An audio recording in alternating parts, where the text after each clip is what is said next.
Saya Tiani Silviani. Nama saya Tobi Ahmad Fajar. Di sini kami akan menjelaskan cara kerja kamera DSLR. Baik, sebelum mengetahui cara kerja kamera DSLR, alangkah lebih baik mengenal part-part dalam sebuah kamera DSLR, yaitu yang pertama, lensa. Lensa pada DSLR adalah suatu bagian atau alat yang berfungsi untuk memfokuskan cahaya dari luar agar mampu membakar penangkap dalam kurung film. Lensa terdiri dari kaca yang saling berjauhan dan bisa diatur sehingga menghasilkan cahaya yang tepat ke sensor. Yang kedua, lensa yang berfungsi sebagai pemantulan cahaya yang dapat mengetahui sensatarisme. Yang ketiga, shutter speed. Shutter speed merupakan bagian yang mengatur seberapa lama sensor dibuka untuk menangkap cahaya. Yang keempat, yaitu sensor. Sensor yaitu tempat di mana gambar dibentuk dan dirubah menjadi sinyal data. Yang kelima, lensa kondenser. Berfungsi untuk melihat benda yang sangat kecil dan sebuah objek. Yang keenam, lensa prisma yang berfungsi membelokkan arah cahaya agar memenuhi viewfinder. Viewfinder ini merupakan jendela kecil yang berfungsi untuk melihat objek yang kita ambil atau yang dilihat di viewfinder itulah yang akan diproses di sensor. Lalu, bagaimana cara kerjanya?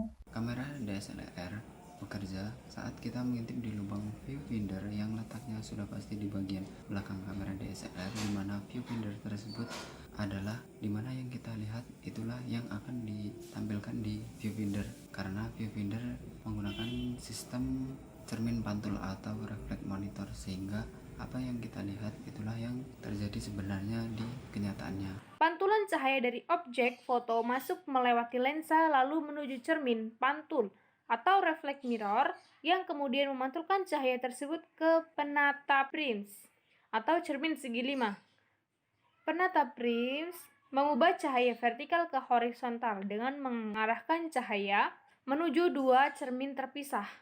Setelah itu barulah masuk ke viewfinder. Pada saat motor, cermin pantul berayun ke atas dan membiarkan cahaya tersebut menuju terus maju dan lurus. Kemudian membuka sehingga cahaya masuk lagi ke sensor digital. Akan tetapi, terbuka selama waktu yang sudah kita tentukan sesuai dengan shutter speed yang kita setting, dan sensor akan terus merekam informasi cahaya, Di mana cahaya tersebut akan diteruskan ke prosesor untuk diubah menjadi sinyal digital. Jika proses sudah selesai, maka cermin pantul akan kembali ke posisi awal dan memantulkan kembali cahaya ke viewfinder, di mana gambar yang tadi sudah dipotret akan diproses oleh prosesor tersebut. Nah, keseluruhan proses di atas hanya terjadi dalam waktu beberapa detik saja. Artinya prosesnya sangat cepat dilakukan oleh suatu kamera. Dengan semakin majunya teknologi saat ini, sudah pasti kecepatan sensor kamera ini semakin jauh lebih cepat dan juga foto yang dihasilkan juga memiliki kualitas yang mumpuni atau berkualitas. Demikian, terima kasih.